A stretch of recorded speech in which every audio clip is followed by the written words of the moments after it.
Operation cyber shield, cyber ठगी के 4 मामलों का खुलासा। 7 करोड़ की धोखाधड़ी मामले में 15 आरोपी गिरफ्तार।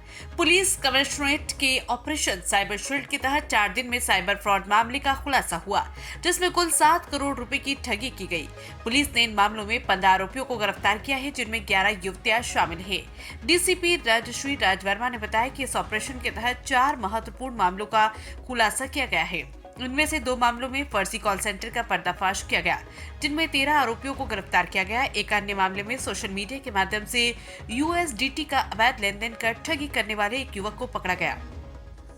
चौथे मामले में एक आरोपी को पश्चिम बंगाल के मिदनापुर जिले से गिरफ्तार किया है, जिसमें एक बुजुर्ग को फ्रेंड क्लब का झांसा देकर 42 लाख रुपए की ठगी की थी। इन मामलों में पुलिस ने 10 credit card, 37 ATM card, 52 SIM card और 35 मोबाइल बरामद किए हैं। डीसीपी ने बताया कि इस ऑपरेशन के तहत 203 मोबाइल नंबर और 799 IMI नंबर को ब्लॉक करवाया गया है, जो साइबर क्राइम में उपयोग हो रहे थे। ऑपरेशन 31 जनवरी तक जारी रहेगा। 6.5 करोड़ रुपए की ठगी। डीसीपी ने प्रेस वार्ता में जानकारी देते हुए बताया कि पुलिस थाना भगत की कोठी और पुलिस थाना कुड़ी भक्तासरी ने फर्जी कॉल सेंटर का खुलासा किया, जो वाहन चालकों को गाड़ी के खराब होने पर ब्रेकडाउन सर्विस देने के नाम पर ठगी कर रहे थे। इन कॉल सेंटरों के माध्यम से युवतियों और महिलाओं को सिम कार्ड देकर वाहन मालिकों के नंबर दिए जाते थे। फिर इन नंबरों पर कॉल कर बताया जाता था कि किसी भी जगह गाड़ी खराब होने पर तुरंत सर्विस उपलब्ध करवाई जाएगी, जिसके लिए 3 से 4 हजार रुपए का एक कार्ड बेचा जाता था। जब वाहन चालक इस कार्ड को खरीदते तो उस पर दिए गए नंबर बंद मिलते। इस ठगी के माध्यम से अब तक 6.5 करोड़ रुपए की धोखाधड़ी की जा चुकी है। पुलिस ने इस मामले में कुल 13 आरोपियों को गिरफ्तार किया है। फ्रेंड क्लब की सदस्यता के लिए ठगी। पासनी थाना क्षेत्र में एक 57 वर्षीय बुजुर्ग को कॉल कर एक व्यक्ति ने उसे महिलाओं से संपर्क करवाने के लिए फ्रेंड क्लब में सदस्यता दिलवाने का झांसा दिया। बुजुर्ग व्यक्ति ने उसकी बातों में आकर क्लब की सदस्यता के लिए शुल्क जमा किया। इसके बाद आरोपी ने बुजुर्ग को कुछ वीडियो भेजकर उसे ब्लैकमेल किया और 42 लाख रुपए से अधिक की ठगी की। इस मामले में बासनी पुलिस ने जांच शुरू की और पता चला कि मुख्य आरोपी पश्चिम बंगाल के मिदनापुर क्षेत्र का रहने वाला है। बासनी थाने के सब इंस्पेक्टर सुरेश कुमार के नेतृत्व में एक टीम वहां भेजी गई, जिसने आरोपी अश्विनी ओझा को गिरफ्तार कर लिया। उसके पास से 1 लाख रुपए नकद भी बरामद किए गए। डीसीपी ने बताया कि आरोपी से पूछताछ की जा रही है ताकि पूरे नेटवर्क का पता लगाया जा सके। जोधपुर राजस्थान से हनुमान सिंह राजपुरोहित की रिपोर्ट। क्रिप्टो करेंसी का भी वो काम करता है, उसके विषय में भी अनुसंधान चल रहा है। इन चारों प्रकरणों की अगर हम बात करें, इन चारों प्रकरणों में गिरफ्तार हुए हैं।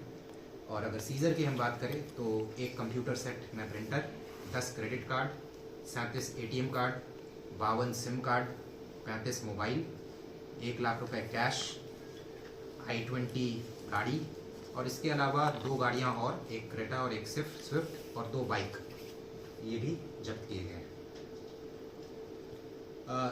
इन 4 प्रकरणों के अलावा जो मिशन साइबर शील्ड के अंदर हम और भी काम कर रहे हैं, उसके बारे में मैं ब्रीफली आपको बताना चाहूँगा।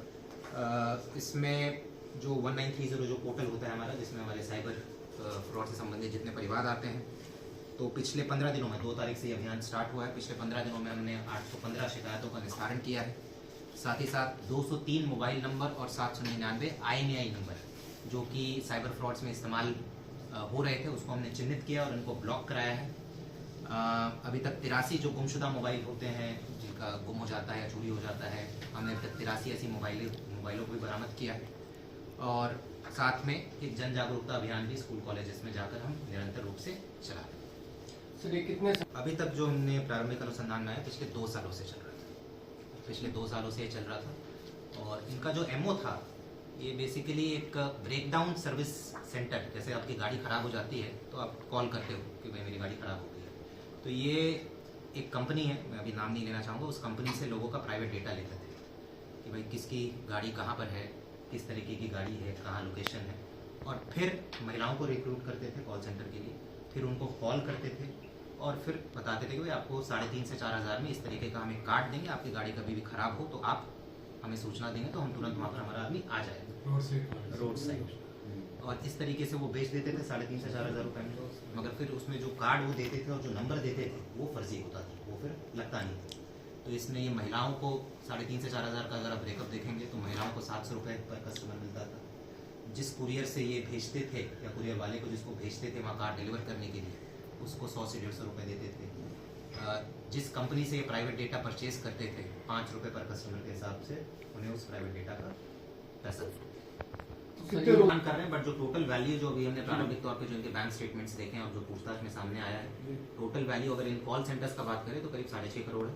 अच्छा 6.5 करोड़ की पिछले 2 सालों में इन्होंने तो जो आप बता रहे हैं 1 लाख रुपया आपके पास पूरे के 4 मामले रिकवर हुए। हमने 4 प्रकरण दर्ज किए हैं साइबर अपराध से संबंधित। इसमें 15 व्यक्तियों को गिरफ्तार किया है और टोटल जो इन 4 प्रकरणों में जो साइबर फ्रॉड का खुलासा हुआ है वो करीब 7 करोड़ रुपए का हुआ है। इनमें से 2 प्रकरण जो है वो फर्जी कॉल सेंटर से संबंधित है। जो एक कॉल सेंटर भगत की कोठी थाने में और एक कॉल सेंटर कुड़ी इलाके में इनका संचालन किया जा रहा था।